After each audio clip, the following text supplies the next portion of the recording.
ओंकारबिंदुसंयुक्तं नित्यं ध्यायन्ति योगिनां कामदं मोक्षदं तुभ्यं ओंकाराय नमो नमः।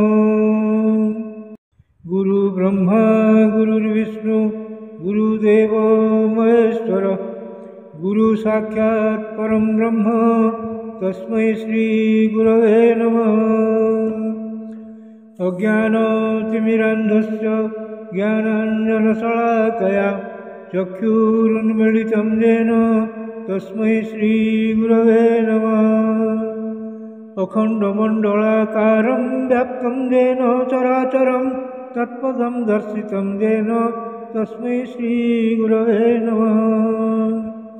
ध्यानमूलं गुरोर्मूर्तिः पूजामूलं गुरोर्पदं मंत्रमूलं गुरोर्वाक्यं मोक्षमूलं गुरोर्कृपा।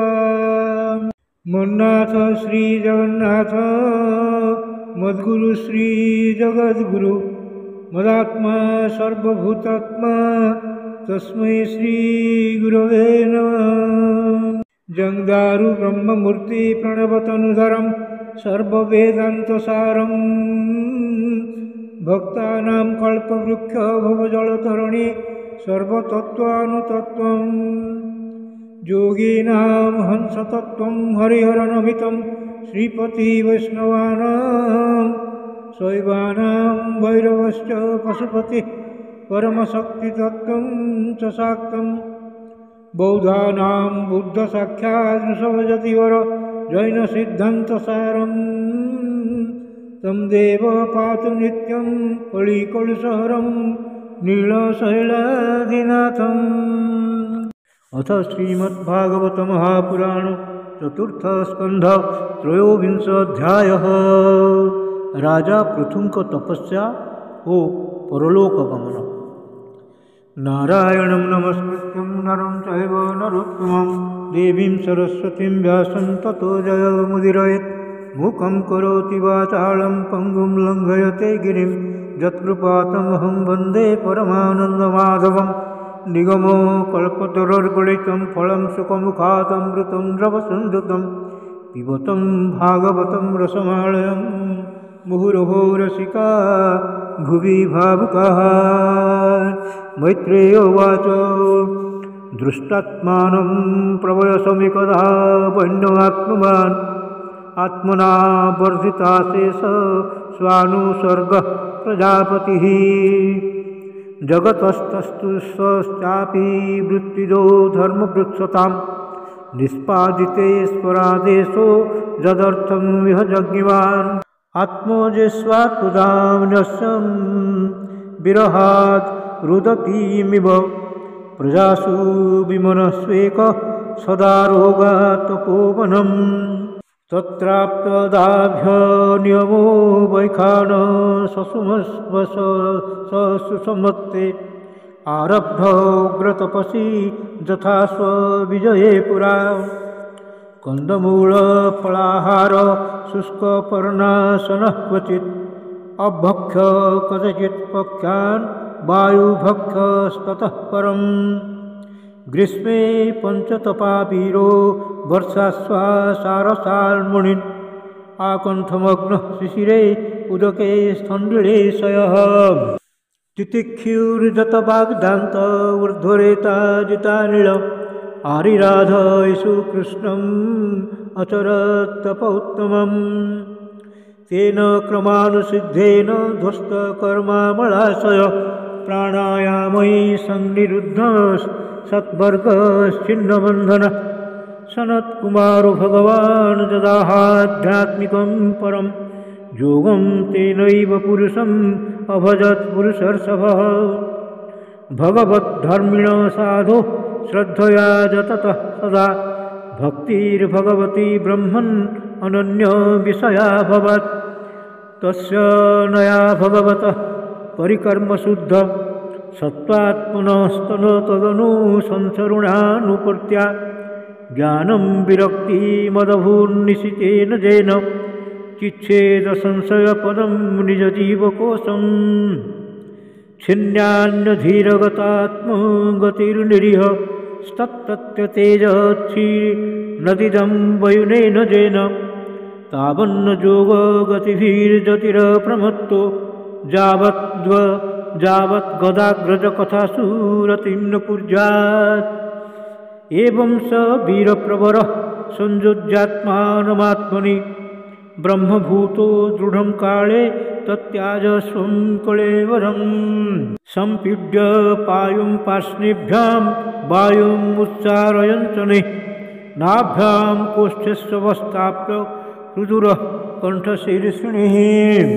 उत्सर्पयं स्तूतं मूर्ध्नि क्रमेणाभिन्ननिःस्पृहः वायुं वायोखितौ कायं तेजसजुजुजात् खान्याकाशे द्रवं तोयो यथास्थानं विभागसः क्षितिम् अम्भंसि तत्तेजस्यदो वायो नभस्युमु इन्द्रियेषु मनस्तानि तन्मात्रेषु यतद्भवम् भूतादीनां मुनुत्कृष्य महतात्मनि सन्दधे तं सर्वगुणविन्यासं जीवे मायामयेन ददात् तं चानु स्वयमास्तस्थं सवसानुसयि पुमान् ज्ञानवैराग्यवीर्येण स्वरूपस्थो जहात्प्रभुः अर्चिर्नाम महाराज्ञी तत्पत्न्यूनो गतावनं सुकुमार्य तदर्हा च यत्पद्भ्यां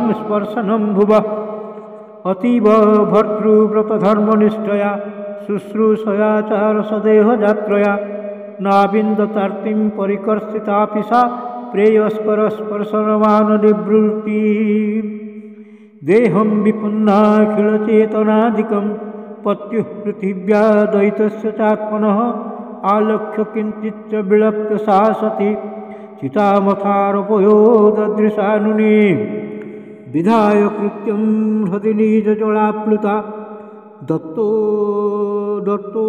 भर्तृरुदारकर्मण नत्वा दिविशास्त्रीं दशास्त्रीं परित्य विवेशबह्निं ध्यायति भर्तृपादौ विलोक्यानुगतां साध्वीं पृथुं वीरवरं पतिं तुष्टुबुर्बुरदा देवैर्देवपत्न्यः सहस्रशः कुर्वत्यः कुसुमासारं तस्मिन् मन्दरसानुनि न दत्त्वत्सरतुर्येषु गृह्णन्ति स्म परस्परं देव्यौचुः अहोऽयं वधुर्धन्या जातैवं भूभुजां पतिं सर्वात्मना पतिं भेजे यज्ञे संश्रीर्वधुरिव सैषानूनं व्रजत्युर्धर्मणो वैन्यं पतिं सति पश्यतास्मानतीत्यार्चिर्दुर्विभावेन कर्मणा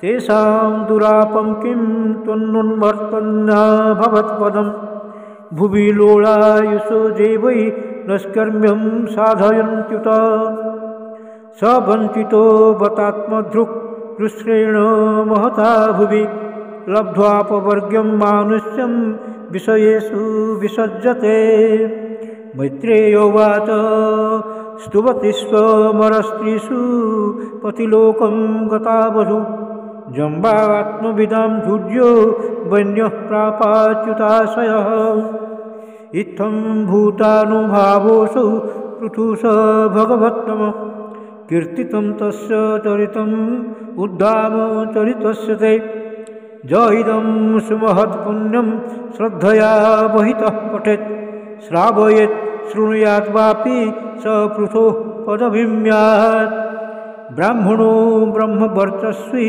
राजन्यो जगतीपति वैश्यः पठन् विट्पति स्यात् शूद्रः सत्तमातामियात् स्वीकृत्य इदमाकर्ण्य नरो नर्यथवा धृता अप्रजः सुप्रजतमो निर्धनो धनवत्तमः अस्पष्टकीर्तिः सुजसा मूर्खो भवति पंडितः इदं स्वस्थयनं पुंसाम् अमङ्गल्यनिवारणम् धन्यं रसस्यमायुष्यं स्वर्गं कलिमलापहं धर्मार्थकाममोक्षाणां सम्यक् सिद्धिम् अभिप्सुभिः श्रद्धयेत्यादनुश्राव्यं चतुर्णां कारणं परम् विजयाभिमुखो राजा श्रुत्वैतदभिजातिजान् बलिं तस्मै हरन्त्यग्रे राजानः पृथवे तथा मुक्तान्यसङ्गो भगवत्